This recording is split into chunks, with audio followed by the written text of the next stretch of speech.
New Year's Eve is the most social moment of the year. Across the world, people move closer together. Rooms feel smaller. Voices overlap. Someone is always watching the clock. This is the night designed to be shared. Midnight is expected to arrive with sound, with cheering, movement, proof that other people are present. Here, none of that exists. There is no distant music. No rising noise. No sense of anticipation spreading through a crowd. You are standing in Antarctica, the most isolated place on the planet, on the night when the rest of the world feels closest. And the contrast is immediate. Not emotional. Structural. The absence of people is not something you suddenly notice. It defines the space from the beginning.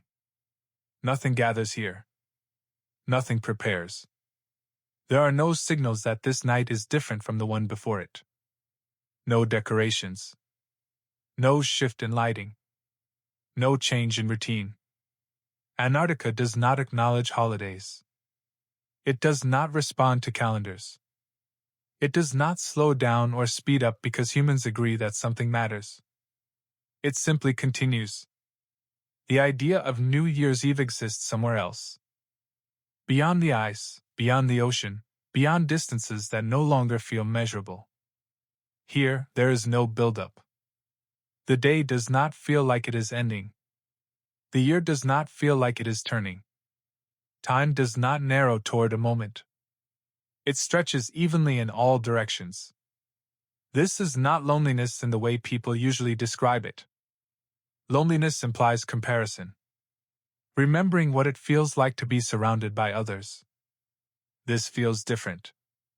This feels like being removed from the system that gives moments their meaning. As if the world is still running. Just without you included in the update. You are not celebrating alone. You are in a place where celebration has no function. There is no external reminder of what this night represents. No shared pause. No collective attention. The station sounds the same as it did yesterday. Ventilation systems hum steadily. Footsteps echo the same way they always do. Nothing indicates that midnight is approaching. Across the planet, people are synchronizing their attention. They are counting seconds together. They are building toward a shared instant. Here, time does not compress. It moves without emphasis. Nothing sharpens. Nothing culminates. You are aware, abstractly, that this is the night people remember. That photographs are being taken. That messages are being sent. That voices are overlapping somewhere far away. But awareness does not translate into participation. The distance is too complete. There is no background noise leaking in from the rest of the world. No reminder that anything is happening elsewhere. Standing here, you begin to understand something unsettling. How much meaning depends on response. How much celebration requires reflection. Without other people to share attention. A moment becomes just another moment. New Year's Eve does not arrive here. It passes by unnoticed. And you remain exactly where you were before it did. You are on a research station in Antarctica. Not near a city. Not near a town. Not near anything that would feel familiar if you left the building and kept walking. The station is not a destination in the usual sense. It is a functional point placed on ice, built to exist, not to attract. There are no roads leading here. No paths worn down by repeated movement. No signs that suggest arrival or departure. Outside the walls, the landscape offers no reference points your brain can rely on. White ground. White sky. The line between them barely exists. Distance becomes difficult to judge. Objects do not grow closer in a way that feels intuitive. Perspective flattens. The nearest permanent settlement is hundreds of kilometers away. The nearest city is on another continent. Between you and them, nothing that feels passable. Not forest. Not water. Just ice, wind, and scale. The temperature does not announce itself with drama. There is no sudden shock when you step outside. Cold here is not an event. It is the default state of the environment. It has been cold for weeks. It will remain cold for weeks more. Your body stops reacting to it emotionally. Instead, it adjusts behavior. The sun does not set. It moves slowly, tracing a shallow circle above the horizon. Light remains constant, dull and pale. It illuminates everything without warming any of it. There is no evening. No visual signal that the day is ending. No darkness to create a sense of closure. Time does not feel segmented here. It flows continuously, without punctuation. Inside the station, space is narrow and deliberate. Corridors are built for efficiency. Rooms exist for function, not comfort. Nothing here encourages lingering. Nothing invites you to forget where you are. The walls are thick. The doors are heavy. Everything is designed to separate you from what's outside. And yet, the presence of the environment is constant. You feel it through the floor, through the air, through the subtle hum of systems working to keep conditions survivable. The station does not isolate you from Antarctica. It places you inside it, carefully. You are aware, at all times, that the environment beyond the walls is not neutral. It is not passive. It does not wait. If something fails, distance becomes real very quickly. Help is not minutes away. Not hours away. Not even days away in the way people usually mean it. The concept of outside assistance feels abstract here. You begin to understand distance not as measurement, but as consequence. How long something would take to reach you matters less than what would happen before it did. Standing here, it becomes clear that this is not just a remote location. It is a place that exists outside normal human movement. Nothing passes through casually. Nothing arrives unexpectedly. Every presence here is intentional. And that awareness changes how the space feels. You are not surrounded by emptiness.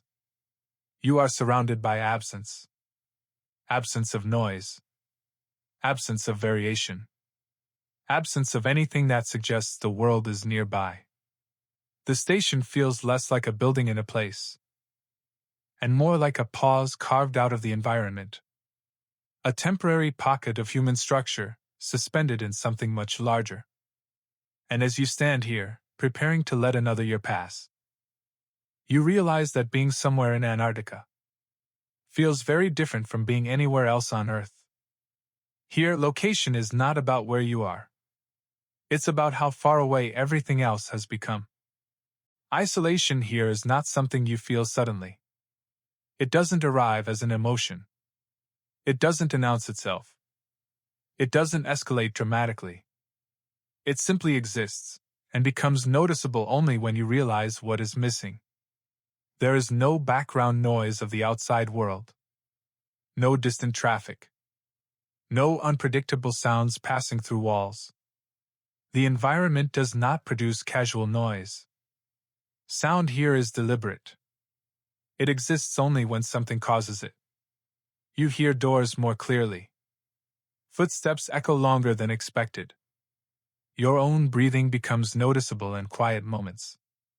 When you stop moving, nothing replaces you. There is no ambient reminder that other people exist nearby. No subtle confirmation that life is continuing just out of sight. Without those signals, the brain begins to recalibrate.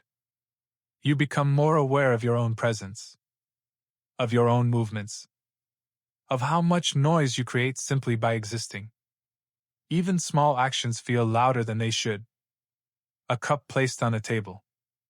Fabric shifting. A chair moving slightly. Nothing absorbs sound here. It travels, then disappears completely. This is when isolation becomes physical. Not emotional, structural. You are not just alone. You are unreferenced. There are no strangers, no chance encounters, no unexpected interruptions. Nothing breaks routine unless you do. Without external variation, time stretches unevenly. Moments linger. Silence grows heavier the longer it lasts. You start to notice the absence of being observed. Not watched, noticed. In most places, awareness of other people is constant, even when they aren't directly present. Here, that awareness fades. It feels less like being alone, and more like being temporarily removed from the system that acknowledges you. As if the world has stopped checking whether you're here. Isolation is not something you fight. There is nothing to resist. There is no escape from it. Because there is nowhere else for attention to go. Eventually, the mind stops reaching outward. It turns inward instead. Thoughts slow. Not because of fatigue, but because nothing interrupts them. You notice patterns. Repetition. The subtle rhythm of systems operating in the background. Ventilation hums. Lights remain constant. Schedules repeat. Without new stimuli, the brain stops expecting them. This is when isolation stops feeling uncomfortable and starts feeling complete. Not peaceful. Not threatening. Complete. You are not disconnected from people in a dramatic way. You are disconnected from the expectation of interaction. And that changes how existence feels. Moments become quieter. Reactions soften. The urgency to respond fades. You don't feel forgotten. You feel temporarily irrelevant. And in a place like Antarctica, that realization does not arrive with panic. It arrives with clarity. The cold in Antarctica is not something that arrives and then passes. It does not come in waves. It does not surprise you. It does not escalate suddenly. It is already there when you wake up. It remains when you fall asleep. Cold here is not an event. It is a condition. Inside the station, temperature is controlled carefully. Systems work constantly to maintain a narrow margin of comfort. But comfort is never the goal. Air feels dry. Skin tightens slowly over hours, not minutes. Lips crack without warning. Cold lingers in corners. Metal surfaces never quite lose their bite. No room feels completely warm. You stop expecting warmth to spread. You learn that heat exists only where it is applied directly. Outside, the cold changes behavior. Movement becomes deliberate. You do not rush. You plan actions before making them. Every step is measured. Every task is broken into parts.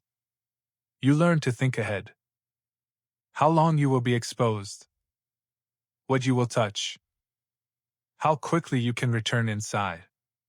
The cold does not threaten you openly. It reminds you. Small reminders. Constant reminders. Fingers lose precision faster. Breathing feels sharper. Exposed skin reacts immediately. But the cold does not demand attention through pain. It demands respect through consistency. Mistakes are not punished instantly. They accumulate. Too much exposure. Too many small oversights. Too many minutes ignored. The body adapts. Not by becoming stronger, but by becoming more efficient. Movement slow. Energy is conserved. Unnecessary actions are eliminated. You learn not to fight the cold.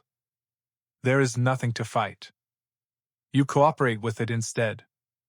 Layers are adjusted carefully. Tasks are spaced out. Rest becomes part of survival, not a reward. Over time, cold becomes background information. It no longer dominates thought. It shapes it. You stop thinking it's cold. You think, this is how things are done here. The cold does not feel hostile. It feels indifferent. It does not react to effort.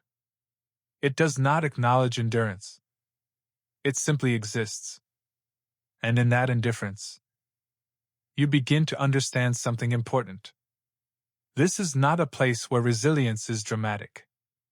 It is quiet, routine, repetitive.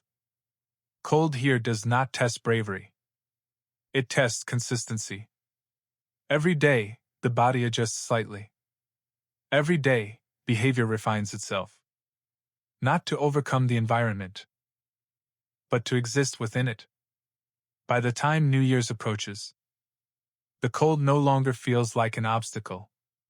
It feels like the baseline condition, around which everything else is organized. And that changes how you understand comfort. Warmth becomes temporary. Relief becomes momentary.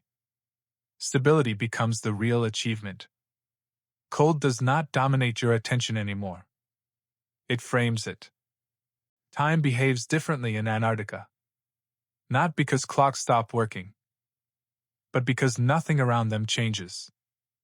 In most places, time is reinforced constantly. By traffic. By crowds. By light and darkness. By events arriving and leaving. Here, those reinforcements disappear. Days do not announce themselves. They do not arrive with variation. They do not end with closure. The sun remains present, circling low and distant, never fully leaving, never fully arriving. Without night, the body loses one of its strongest signals. There is no visual reset. No clear boundary between one day and the next. You know when to sleep because schedules tell you to. Not because your senses insist. Meals happen at fixed hours. Work blocks repeat. Rest is scheduled. Time continues. But it does not progress. It layers. One day feels nearly identical to the last. Differences exist. But they are small enough to fade quickly from memory. The brain begins to compress experiences. Hours blur together. Entire days pass without leaving a clear imprint. You start measuring time differently. Not by dates. Not by events. By routines. By how many cycles of work and rest have occurred. By how many times you have walked the same corridor. By how often you have checked the same instruments. Without holidays, anticipation disappears. There is no build-up toward New Year's. No shift in atmosphere. No change in tone. The date exists only because it is written somewhere. You can say, tomorrow is a new year. But nothing in the environment responds. That disconnect changes perception. Minutes stretch. Waiting feels longer. Stillness feels heavier. At the same time, weeks pass quickly. Looking back, it becomes difficult to separate one from another. Memory flattens. Moments lose their edges. They no longer stand out as distinct points in a timeline. Time here does not move forward like a line. It spreads outward. Evenly. Without direction. This affects thought. Plans become shorter. Expectations narrow. You stop thinking far ahead. Not because of fear, but because the environment does not reward projection. Tomorrow will look like today. Next week will feel similar. Change is slow enough to feel theoretical. Without the usual markers. The brain stops searching for meaning in dates. The concept of New Year becomes abstract. It is no longer a turning point. It is a label. Time here is not dramatic. It does not rush. It does not pause. It simply continues. Indifferent to significance. And in that continuity, you begin to understand how much of time's meaning comes not from its passage, but from what happens around it. Here, nothing happens differently. And so time loses its urgency. Not its presence, Its weight. There is no countdown. No voices rising together. No final seconds spoken out loud. No collective pause before something changes. The moment arrives quietly. A clock updates. A date changes on a screen. That is all. Nothing in the environment reacts. The light outside looks exactly the same as it did before. The ice reflects the same pale glow. The temperature does not shift by even a fraction you can feel. Somewhere else, millions of people are reaching the same moment together. They are watching numbers disappear. They are waiting for the exact second something becomes different. Here, the second passes unnoticed. You do not feel it arrive. You do not feel it leave. The systems in the station continue their steady rhythm. Ventilation hums. Lights remain constant. Nothing marks the transition. You become aware of how much New Year's relies on agreement, on shared attention, on collective acknowledgement. Without that agreement, the moment loses its shape. Midnight does not feel like a peak. It feels like continuity. The year turns, but the place does not recognize the turn. There is no sense of reset. No emotional punctuation. No illusion of beginning again. Time does not respond to meaning here. It does not accelerate. It does not pause. It continues the same way it always has. Standing there, you realize something subtle. How much of what people call a moment exists only because others are experiencing it at the same time. Here, there is no reflection. No amplification. Only the environment. Unchanged. Unmoved. Indifferent. The new year arrives without ceremony. And without ceremony, it feels less like a beginning, and more like confirmation. Nothing is different. And that difference stays with you. After that moment passes, something shifts. But not in the environment. The station continues its routine. The ice remains unmoved. The sun keeps circling without setting. Externally, nothing is different. Internally, something settles. The absence of reaction changes how you think about time, about events, about importance. The need for moments to mean something softens. Without celebration, without reinforcement, the mind stops expecting punctuation. Thoughts slow further. Not from fatigue, from acceptance. You begin paying attention to smaller things. The sound of footsteps. The way light reflects off metal. The rhythm of daily tasks repeating without variation. Emotions do not intensify.